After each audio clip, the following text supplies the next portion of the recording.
I pushed the Subaru out a little bit so I could realign it so I could fit it through here. Oh, I can't get it back in because there's a little bump. That thing's fat.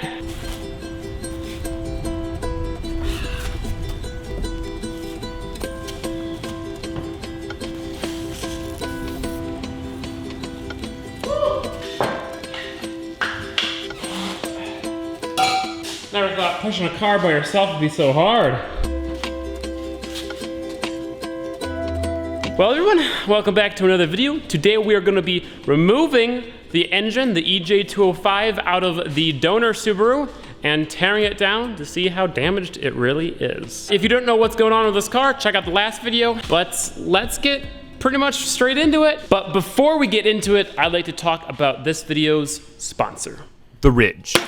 The Ridge is a minimalistic front pocket wallet that's designed to streamline what you carry every day. It's small, it's sleek, it's strong, it's stylish, and it's unique. It comes in aluminum, titanium, and carbon fiber. There's a lifetime warranty. If you don't like it, you can return it. Peep the $2 bill from 1924. Yeah, pretty cool, I know. Anyway, the wallet. It's just a better way to carry your cash and cards. And 30,000 5-star reviews confirms it. You wanna know what's awesome? You guys can get 10% off with free worldwide shipping and returns by going to ridge.com/Gingium and use code Gingium. Link in the description below. Now, removing an EJ205. It looks like a mess, but I've been told it's super easy. Engine's already drained of coolant, so we'll drain the oil, remove the radiator, start unbolting stuff. And hopefully by the end of the day, we can get this engine on an engine stand. It is currently 5:12. I'd like to be asleep by 10. Unfortunately, today we're going back to the Stone Ages. No lift. As you can tell, the truck is on the lift right now, so we have to remove this engine on jack stands.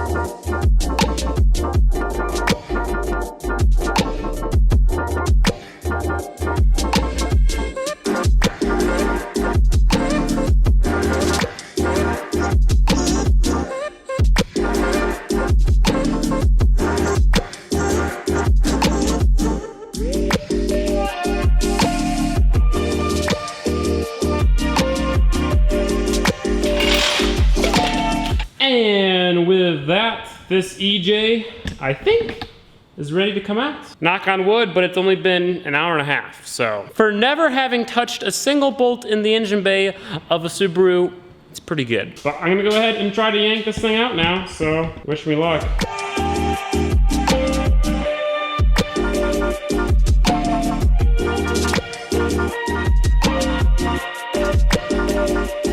Crap.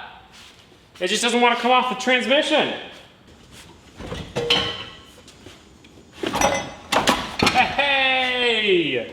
That was the beautiful feeling of separating an engine from a transmission.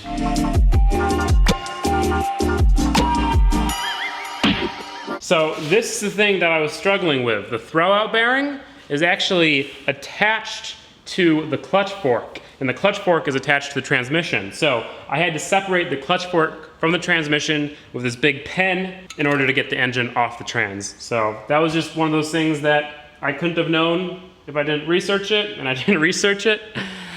So I didn't know. I'm gonna pull the clutch and flywheel off, and then I can throw it on an engine stand.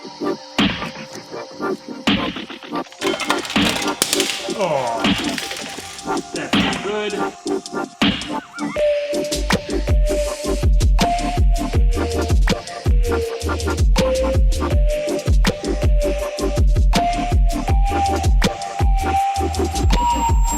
Well, as you guys can tell, the EJ205 is out. It took a little bit longer. It's 8 o'clock, so 3 hours. But hey, I'm on schedule for being in bed by 10. So that makes the Gingium happy. You know, it sucks that EJs blow up all the time, but hey, at least Subaru made them easy to remove when they did blow up. I'm just kidding. I'm just trying to mess with Jared. Anyway, I'm gonna go ahead and go to bed. I'll see you guys tomorrow when we disassemble this EJ205.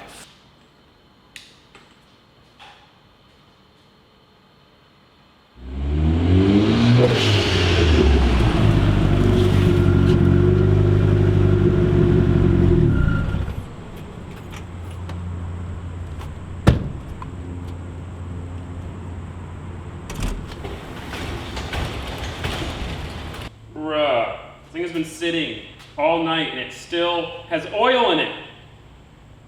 How? I've never disassembled a motor before with the intent of reassembling it, so this will be something different. It'll be a learning experience. I know one of the most important things about disassembling a motor is keeping track of everything. So I bought 2 organizers and some markers. I'm going to label every single set of bolts, intake manifold bolts, you know, front cover, timing bolt, you know, all that kind of stuff. That way when I go to reassemble it, I'm not messing around, fooling about. I know where every single bolt is. I will say the one thing I've noticed so far is that literally everything on this engine is loose, which I don't know if it's because the previous owner started tearing things apart to fix it, or if it's because he didn't know what he was doing and just forgot to tighten literally everything.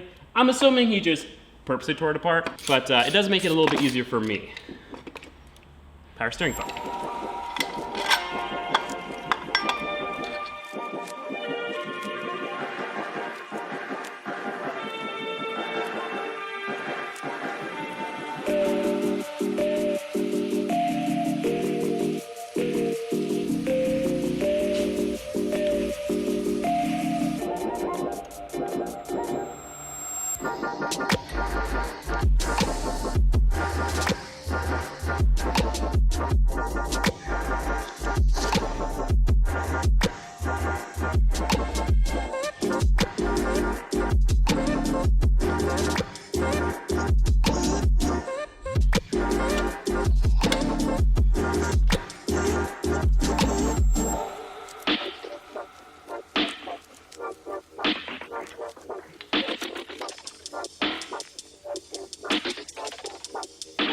There we go. We're making progress. That was a little bit difficult to get off, just mostly from the fuel lines, but that is off.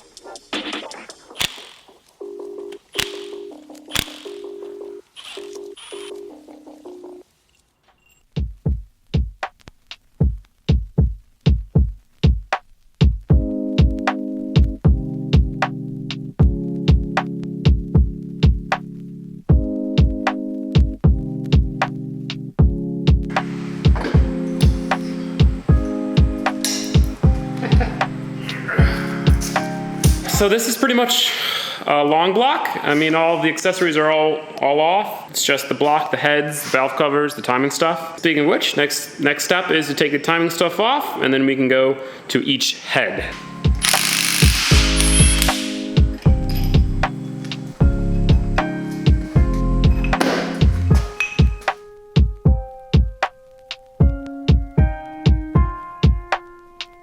This motor wasn't timed properly. This one is definitely a tooth off. Everything else lines up, and this one, yeah. Oof. That mark is on top. That mark lines up with the mark up here. These two line up. That one lines up with the one on the timing case over here. The top one lines up with this top mark. The bottom one lines up with the bottom, but this is a tooth off, and it's a tooth off over here. So what, the exhaust cam on this side was a tooth off. Wow. Now I'm really surprised this thing ran.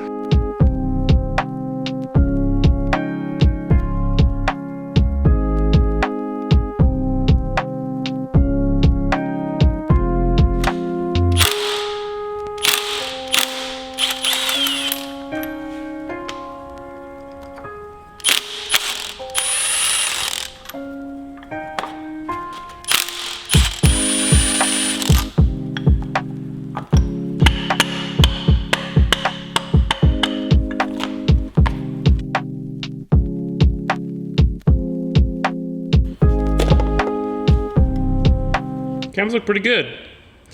Nice. In order to prevent these cams from breaking when you take them out, you have to crack loose the caps in a certain order, which is middle, back, front.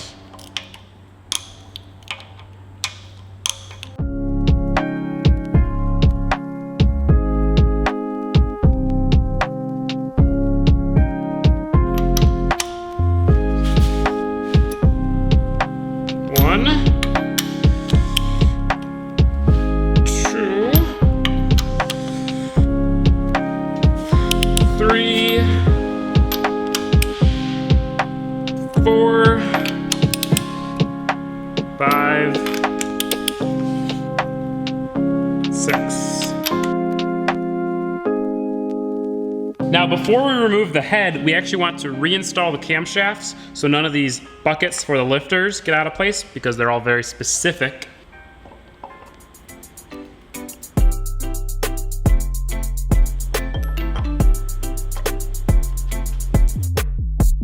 All right, now is the moment of truth. Bada bing, bada boom. Things look pretty much good.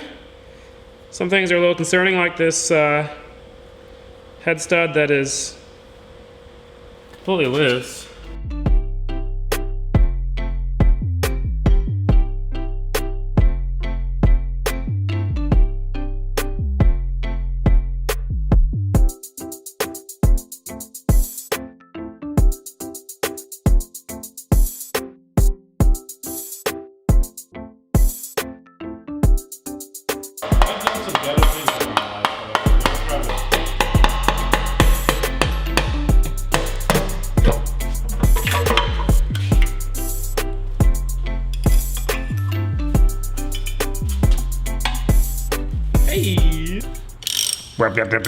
Subi noises. So the next thing we have to do is to take the block apart and get the pistons and the rods out of there. It's not like a normal inline 4 where you can just unbolt the rods and then slide the entire assembly out through the cylinder walls and then take the crank out. We have to separate the pistons from the rods while everything's in the motor, slide the pistons out, then separate the block. I'm gonna go ahead and unbolt all these accessories first, oil pump and the water pump.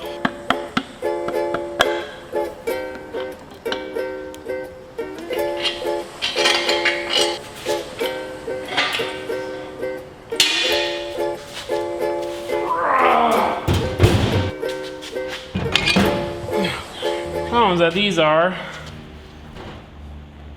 Phillips, which are so easy to strip, it's almost comical. Nice thing about working on a freshly rebuilt engine is that the first person was the one who had to go through all this trouble of getting all the old crusty stuff removed.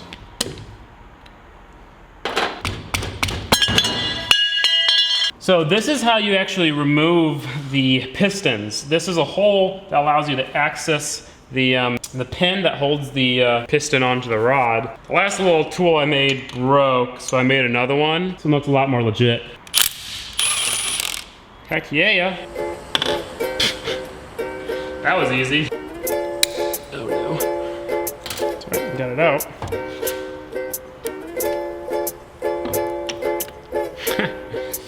That's really easy.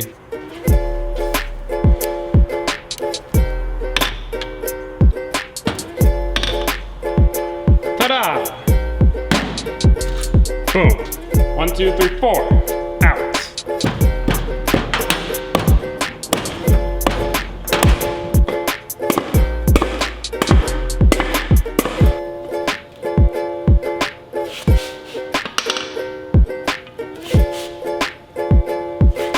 Boom!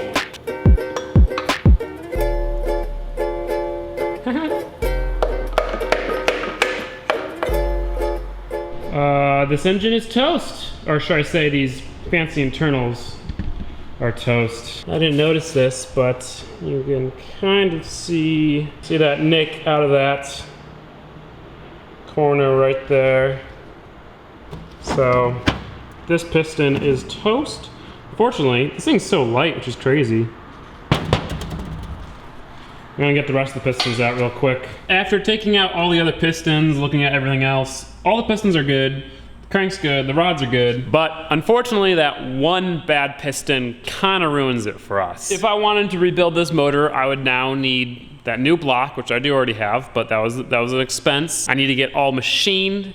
I need to get a new piston, a new set of pistons, new rings, an entire gasket kit, and a lot of other little small stuff. Even though this motor did technically run, there were some kind of jank things with the coolant lines. I kind of want a more OEM motor, something that's stock, something that I know is just gonna work without any flaws. So now, the plan is to buy an EJ206 from a local importer. That motor will be cheaper, it'll be more reliable, and I know it's just gonna run perfectly because all the stuff there is factory. And now that we have all these extra parts, set of heads that are freshly rebuilt, all of this stuff, I can sell all this and essentially get this new motor for free. It does kind of stink because I was excited about rebuilding a motor, but I am also more excited about getting a free motor that's gonna be just easier. The local importer does not have that new motor yet. They're getting it later next week. So I'm gonna send some stuff off to powder coat, get everything looking pretty. Once we get that new motor, we can swap some things over, new clutch, and then throw it back into the Subi. I did learn a bunch today, which I enjoyed. I definitely enjoyed, taking all this apart. It was very interesting. You learn so much from disassembling a motor, even if you don't have to reassemble it. It's crazy, so I'm definitely happy about that. But yeah, guys, that's pretty much it. Hopefully you did enjoy the video. If you did, give it a like. If you didn't, give it a dislike. If you guys want to support the channel, help this happen, help it getting running and driving, check out the link in the description below. Become a patron. Thank you again to Ridge for sponsoring this video. If you want to check them out, link in the description is there too. And with that, I'll see you guys in the next one. Peace out and goodbye.